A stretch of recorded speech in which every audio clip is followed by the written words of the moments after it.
Hey friends, so I'm here with Lauren Rose UK. Literally started that halfway through a conversation because we just keep talking. Sorry. So you're a personal trainer? I am. Correct. So what's your kind of day-to-day like with that? What's my day-to-day like? Yeah. It starts very early. Normally I'm up at like 5:15 and then I go in, like we were just saying, I generally do like my first 3 sessions. Then maybe I'll have like a coffee and then I train myself. And then yeah, like I said, I don't eat till like, I don't know, halfway through the day. And then usually I have like a gap. In the daytime I have like some randoms because daytime's an annoying space to try and fill. And then a couple of evening sessions and then go home, sleep, do it again. 6 days a week. So we had a little bit of a chat before we came on, and part of what you were saying is that kind of like the thing I find really ironic about people who like get a personal trainer and kind of want to improve their health and things like that is often that people will go into a gym and absolutely bust their gut, but then won't look at the nutrition side. Yeah. If you were going to kind of suggest a split, like where would you say that lies to like how much of your focus should be on nutrition and how much should kind of be on the workout side of it? Well, to be honest, what everyone says, like, I hate this and I can't believe that I'm saying it, but you know the whole abs are made in the kitchen thing is essentially true. So if it's like aesthetics you're thinking about, then nutrition is like a massive part. You can only do so much with exercise. So really, I think nutrition is more important than exercise personally. You can actually get a really good, if you're talking only aesthetically, obviously, you can get a really good body from eating really, really well and only training, you know, a little bit sometimes, whereas people I think that you can smash yourself, like you said, like come in 3-4 times a week, absolutely kill yourself and then eat whatever you want, which is just so not true. And actually it's so unhealthy. It's so strange to come and do something that's essentially healthy for your body, training and doing all that stuff, but then just to undo it all with the food is it's so bizarre to me that people don't put those two things together. But food is something that's deeply personal, I think, to people. It's addictive, isn't it? It's so addictive. It's also so there's such an emotional attachment to it. So when people say things like, you know, when you talk about the whole vegan thing, you know, the most common troll-like thing is the whole bacon thing. Yeah. And if you think about it, like most people will attach bacon to their childhood. Most people will attach it to like bacon sandwiches on like weekends and things like that, and it's quite an emotional thing for people. And I always attach that to, I think it's Weight Watchers who have that whole phrase of like, is it the Holt method? Is it like, am I hungry, am I angry, oh yeah, am I lonely or tired or whatever? Yeah. And I'm just like, well yeah, I mean don't get me wrong, it's not something I follow, but like, if you actually think about that sometimes, there's so many times when I think actually I'm just bored. Oh, totally, not even... totally. I mean, I will say I'm like, well, it depends which way you look at it. Some people think it's the lucky way. I'm not really such a emotional foodie person. If anything, if I get emotional, I turn away from food. I'm one of those people. Okay. But I understand that people do have that emotional thing. Yeah. I'm also strange because I have always hated bacon my whole life. I've hated the smell of bacon and the taste of bacon, and so when anyone says like, yeah, but bacon, I'm like, mate, I didn't even like it before I went vegan, so you're never gonna. Yeah, it's never gonna get me. No, not at all. That's interesting. Yeah. What's your vegan journey like? Well, I'll give you the abbreviated version because it's just basically a natural long transition for me. Okay. So, like I said, I didn't like bacon, but I always hated meat. Like the only meat I've ever really consumed is like mince or chicken because it didn't look like, to me as a kid, it didn't look like meat, it didn't have the texture of meat. But I literally probably stopped eating meat entirely when I was like, I don't know, 12 or something, maybe even younger. Just because I've always hated it, and I always knew, I didn't really understand properly about the link between animals and food, but I always just felt wrong about eating it for some reason, and yeah, I just hated it, so I didn't eat it. And then when I was sort of 15 maybe, I cut out dairy because it made my stomach messed up. And I'm one of these people, like, I find it very easy. If something doesn't work for me, I just cut it out. That's why I understand emotional eating, because I see it all the time, but it's not something I personally deal with because I'm just not that bothered. So I'll cut things out. So I cut dairy out, and then the only thing that was left, I was basically accidentally vegan for ages, apart from some things like, I don't know, if I ever ate a random cake or something, I would have eggs in. Yeah. And then I watched Earthlings, and I was entirely vegan, just like that. And, you know, I understood all the things about changing all my makeup and household things, and yeah, just never ever went back, and was very happy that that's generally what I veer towards anyway, diet-wise. The food I like is and has always been vegan. I was always, as a kid, I was weird. I'd dip apples into hummus and stuff like that when everyone else was eating their bacon sandwiches. So that is my boring vegan journey. No, to be fair, it's not boring. It's nice. Like, a lot of people now, because of how much information's out there, so there's a lot of people that just do it overnight now. Yeah. And you kind of hear the whole transition being less and less. It's kind of got from like a vegetarian diet to vegan. Personally, I mean, mine was overnight, my kind of transition. I think if I had watched Earthlings before this, mine probably would have been overnight. That was quite quite the experience, to be honest. Yeah. And I'm known for having somewhat of a heart of stone. I don't cry in films, I don't cry in TV. I've only cried in one film in my entire life. Well, other than Earthlings and Okja. But Earthlings was like, just opened a whole box of emotions that I never knew existed. Where you said that you, when you find something, just isn't good for you or doesn't feel right, you find it pretty easy to just kind of make that decision and cut it out. Yeah. Do you find that's like an active thought process? So do you self-assess quite a lot? Yeah, all the time. I'm a very self-reflective person.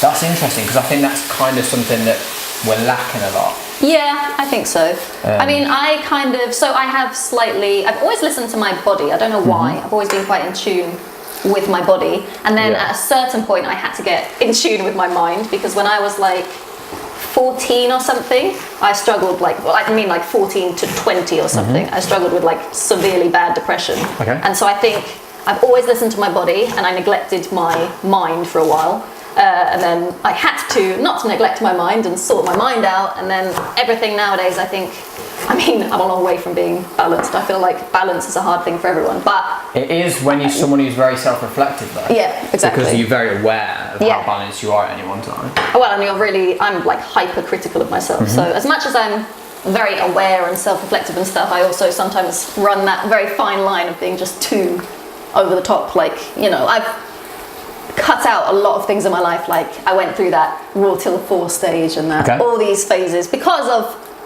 kind of self-reflecting and thinking that was the right thing to do. And then, like we said before, just came back around to actually, I do know myself best, and I may have mistreated my body and my mind for a while, but I'm sure they'll come back to me if I just give them a little bit of a chance to. You touched on the kind of mental aspects and issues with kind of your mental well-being. Like, what was that journey like for you?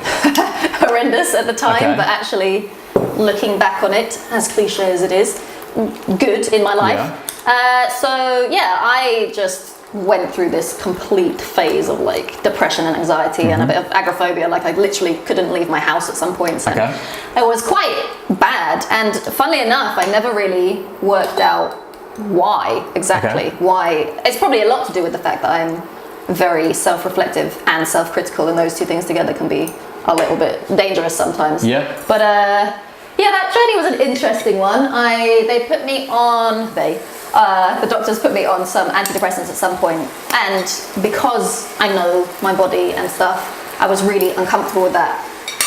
Just because I've never really liked, obviously medical intervention is necessary sometimes when it is, but in that circumstance I was just really uncomfortable with the fact that they were using things to basically dull my symptoms, but nothing to do with the cause. And I really, because I know myself and my body so well, I really noticed that I felt like, before I felt completely like on a crazy emotional roller coaster.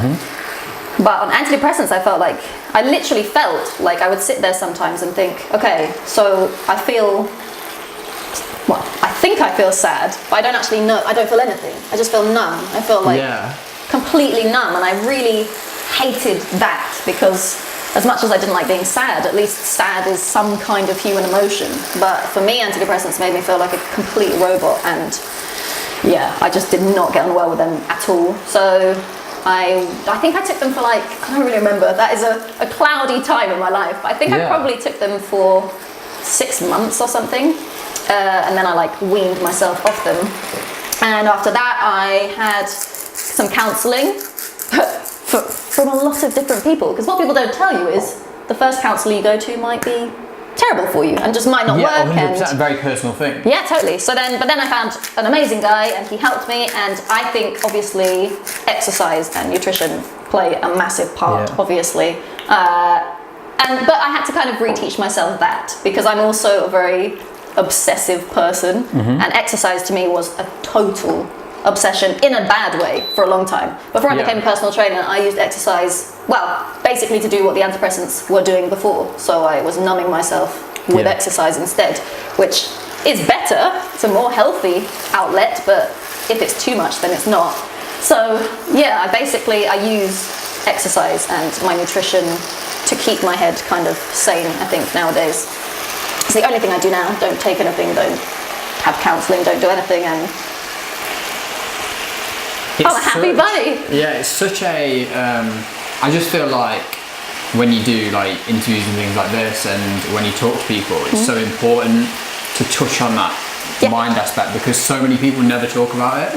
And I mean, I'm not a stats person, I don't know all the stats on it and stuff, but so many people are affected by it. So many people. And especially with things like social media and stuff, you can go so long, like you can follow someone or watch someone that is severely depressed. Yeah, totally. And never even know, because the things they post, they never touch on it. And people with depression and anxiety are generally really good at acting. Like, you just get to the point where you're so good at hiding it, and social media makes it so easy to hide it that, I mean, I think a lot of people also are good on the other end. A lot of people do actually talk about it, and it's More definitely now than becoming ever. less taboo. But yeah, it's definitely, I think it needs to be talked about more. I actually have an exercise and mental health qualification. Okay. Can't talk, I've been up since too early. So yeah, I really like doing that kind of stuff, like teaching people that they don't have to be, I mean, you've got to be careful what you say to people, obviously, and certain people need the antidepressants. Especially, like you say, it can be like an intervention thing where people need it for a certain amount of time. Totally. I mean, if you're severely depressed and you're going to do something silly, then it's worth obviously taking something. But there are other ways, and there's ways to get off them. And people, I kind of felt when I was on them that I was stuck on them.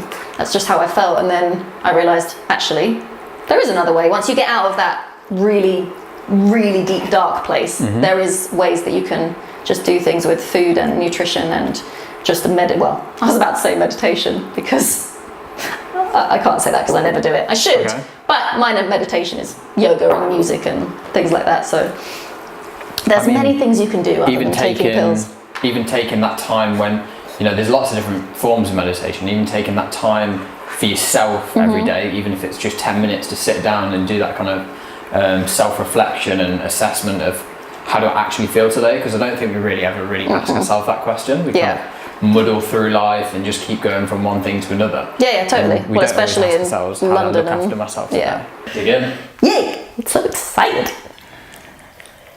I feel like I want to get a bit of everything. Yeah, it's definitely the route to go. Have you ever had anyone come on who tries it and it's just like, that is minging? No, what I find funny though, Not that I think that's sometimes gonna people will go, like they'll say they like it before they've really tasted it, and then you'll see their face and then the flavour hits them, and then they go, oh yeah, actually, you know. Like, Actually, no.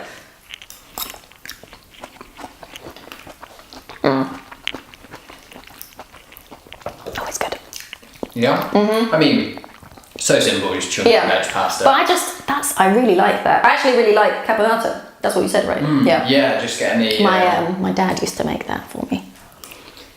Well,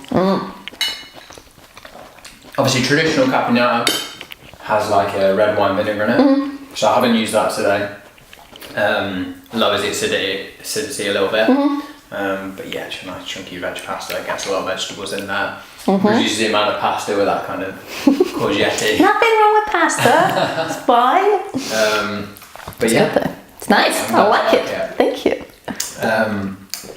So you've got your own YouTube channel as well, right? I do have my own YouTube and what channel. kind of thing would you say that's based on? So, well, I do food. I do probably less, I was about to say complicated, but we just had a chat about how this is simple, but I do more like simple, quick things nowadays, because I noticed that often people who are watching my channel don't care so much about the elaborate meals. So I do like quick food. I'm trying to do more fitness videos, but like we said before, I've been plagued with many injuries for the last few months, so I'm going to get more into that. And then just some random things sometimes, vlogs and favourites videos and a hodgepodge of excitement. And that's all things vegan, obviously. Lauren Rose UK. Lauren Rose UK, yes. Which is nice. Thank you very much for watching, guys. Really, really appreciate it. It's been Lauren Rose UK. Yes. Give her a follow, show her some love, and until next time, friends, be nice to each other, and goodbye.